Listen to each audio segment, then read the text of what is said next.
वक्फ कानून के खिलाफ मुर्शिदाबाद में हुई हिंसा की जांच के लिए ममता सरकार ने 9 सदस्यीय एसआईटी का गठन कर दिया है, जिसकी अगुवाई मुर्शिदाबाद रेंज के डीआईजी करेंगे। वहीं जल्द एनएचआरसी की एक टीम मुर्शिदाबाद का दौरा करेगी और अधिकारियों समेत पीड़ित परिवार से मुलाकात कर मामले की सच्चाई का पता लगाने की कोशिश होगी।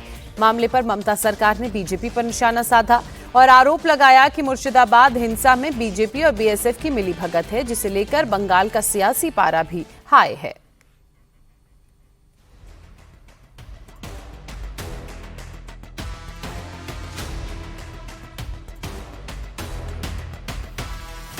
जोगी बड़ो बड़ो बात कर रहा है, सबसे बड़ा भोगी है। जोगी जी का भी बंगाल में जरूरत है। मैं जोगी जी को रिक्वेस्ट करूंगा वो बंगाल में तुरंत आए और हिंदू का रक्षा करने के लिए यहाँ थोड़ा काम करे। আমাদের বাড়িতে ঘর বাড়ি ভেঙেছে, কতজনা বাড়ি ছেড়ে চলে গেছে, তার বাড়ি থেকে উদাম ছিল, সোনা দানা টাকা পয়সা যা ছিল सब কিছু लिए चले गए। पश्चिम बंगाल का मुर्शिदाबाद हिंसा की आग में झुलस रहा है। दंगाई ब्रिगेड ने मुर्शिदाबाद के कोने कोने में तांडव मचा रखा है। सैकड़ों हिंदू परिवार पलायन कर चुके हैं, राहत शिविरों में रहने को मजबूर हैं और राज्य सरकार आरोप प्रत्यारोप का खेल खेल रही है। আমাদের বাড়িতে ঘর বাড়ি ভেঙেছে, কতজনা বাড়ি ছেড়ে চলে গেছে, তার বাড়ি থেকে উদাম ছিল, সোনা দানা টাকা পয়সা যা ছিল सब কিছু लिए চলে গেছে। বাড়ি ঘর সব জ্বালিয়ে দিয়েছে, ডাল ঠাপ্পর সব ইট মেরে ভেঙে দিয়েছে। আমরা শান্তি চাইছি, ছিল বাড়ি ঘর সেরকম করে দিক, আর আমরা এখানে একটা চাইছি বিএসএফ ক্যাম্প। मुर्शिदाबाद में हिंसा के बाद बीएसएफ तैनात है। पैरामिलिट्री की कई कंपनियों के जवान तैनात हैं। चारों तरफ सख्त पहरा है, लेकिन हिंसा है कि थमने का नाम नहीं ले रही है। बुधवार को एक बार फिर मुर्शिदाबाद की कुछ दुकानों में आग लगा दी गई। फिर से कुछ घरों पर पथराव भी हुआ। तो सुबह में घर में थे, यहाँ से फोन आया जो आग लगा दिया दुकान में, आग चल रहा है। ये तो शॉर्ट सर्किट से नहीं हुआ, कोई लगाया है। नहीं, मेरे साथ कुछ किसी का दुश्मनी नहीं है। क्या लगता है कौन लोग ये सब कर सकते हैं? नहीं मालूम कौन लोग का। आप कब सुने? हम सुबह में सुने हैं। क्या इस मार्केट में कोई सीसीटीवी नहीं है? नहीं, सीसीटीवी था तोड़ दिया है। अभी भी डर का माहौल है कि सब कोई दुकान बंद करे है? डर का तो माहौल चल रहा है। आज ऐसा हो गया तो कोई दुकान पाट नहीं खुलेगा। मुर्शिदाबाद हिंसा में कई परिवारों ने अपनों को खो दिया है। उन्हीं में से एक है पारुल दास का परिवार। शनिवार को हुई हिंसा में इनके पति और बेटे की धारदार हथियार से काटकर हत्या कर दी गई। दंगाइयों ने उस दिन इस घर में किस तरह का तांडव मचाया था, उसके निशान आज भी देखे जा सकते हैं। दोपहर को इसी घर से हरगोविंदो दास और उनके बेटे चंदन दास को घसीटते हुए कट्टरपंथी ने निकाले और निकालते हुए धारदार हथियार से उनकी हत्या कर दी। और उनका घर का जो हालत है ये भी दिखाने की कोशिश करेंगे कि घर पर हर एक जगह पर उनका तोड़फोड़ की गई है और पूरे घर में चारों ओर जैसे कि देखा जा रहा है जितने भी सामान था वो बिखरा पड़ा हुआ है और यही से घसीटते हुए उन्हें बाहर निकाला गया और धारदार हथियार से उन दोनों का हत्या कर दी गई, यानी कि हरगोविंदो दास और उनके बेटे चंदन दास का हत्या कर दी गई।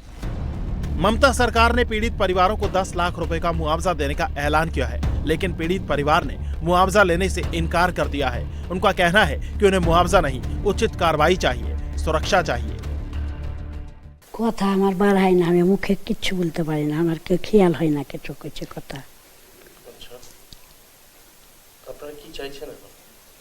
কি চাইবো? সিবিআই তদন্ত চাই আমরা, আর একটু জানে ক্যাম্প বসাই, পুলিশ যে প্রশাসন জানে থাকে, বিএসএ থাকে। কোনো ক্ষতিপূরণ চান না, তাই না। पीड़ित परिवार ममता सरकार से न्याय की गुहार लगा रहा है, तो कोलकाता में मौलानाओं और इमामों के सम्मेलन में पहुंची सीएम ममता ने पहले तो बंगाल में हिंसा करने वालों को सख्त चेतावनी दी। कहा दंगा करने वालों के खिलाफ पुलिस सख्त से सख्त एक्शन लेगी। और फिर मुर्शिदाबाद में हिंसा का ठीकरा बीजेपी पर फोड़ दिया। ममता ने कहा कि बीजेपी ने ही बंगाल को बदनाम करने के लिए दंगों की साजिश रची।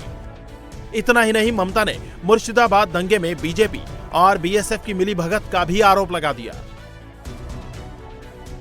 কালকে আমি একটা এএনআই টুইট দেখলাম, इसमें बांग्लादेश का हाथ है। अगर हाथ है तो इसको जमींदारी तो सेंट्रल गवर्नमेंट का है कि बीएसएफ बॉर्डर संभालते हैं, हम नहीं संभालते हैं। तो आपने क्यों अलाउ किया? क्यों अलाउ किया? क्यों बीजेपी का बाहर से आदमी आके आप गड़बड़ करके भाग गया? कोई फेद आपको देना पड़ेगा। आप चाहते हैं पोलराइजेशन करने के लिए, हिंदू और मुस्लिम में भागाभागी करने के लिए, और बंगाल में बीजेपी पोलराइजेशन करने चाहता है। जैसे हमारा गवर्नमेंट चला जाए और वो आने से आपको तो खाना भी बंद कर देगा। इसके बाद ममता दीदी ने सीएम योगी को निशाने पर लिया और योगी को सबसे बड़ा ढोंगी करार दिया। दरअसल सीएम योगी ने मुर्शिदाबाद हिंसा का जिक्र करके सीएम ममता पर अटैक किया था और कहा था कि दंगाइयों का एक ही इलाज है, डंडा, जिसके जवाब में ममता ने योगी को सबसे बड़ा भोगी बता दिया। जोगी बड़ो बड़ो बात कर रहा है, सबसे बड़ा भोगी है। महाकुंभ में कितना लोगों का मौत हुआ, कितना लोगों ने इंजर्ड हुआ, कोई लिस्ट ऑफ पब्लिकली दिया? नहीं दिया। बड़ा बड़ा बात करते हो। कितने एनकाउंटर में मैं मारा, एक भी में रैली किसी को नहीं करने देते, एक भी मिছিল नहीं करने देते, लोगों को डर दिखा के रख दिया। ममता बनर्जी ने सीएम योगी पर अटैक किया तो बंगाल में विपक्ष के नेता शुभेंदु अधिकारी ने योगी को बंगाल आने की अपील की और कहा कि योगी को बंगाल में आकर हिंदुओं की रक्षा के लिए डंडा चलाना चाहिए। डंडा का जरूरत है, इसलिए जोगी जी को टारगेट कर रहा है। मैं जोगी जी को रिक्वेस्ट करूंगा वो बंगाल में तुरंत आए और लगातार उन्होंने हिंदू का रक्षा करने के लिए यहाँ थोड़ा काम करे। जोगी जी का भी बंगाल में जरूरत है और किस तरीके से उन्होंने यूपी में दंगाई को सबक सिखा रहा है, वो बंगाल का हिंदू जनता को आकर बोल के थोड़ा हौसला बुलंद होना चाहिए। मामले में बागेश्वर धाम के पीठाधीश्वर पंडित धीरेन्द्र शास्त्री की भी एंट्री हुई, जिन्होंने मुर्शिदाबाद की हिंसा को प्रायोजित बताया और इसमें राज्य सरकार का हाथ होने का आरोप लगाया। मुर्शिदाबाद की हिंसा प्रायोजित हिंसा है, कहीं ना कहीं वहाँ की सरकार का हाथ है।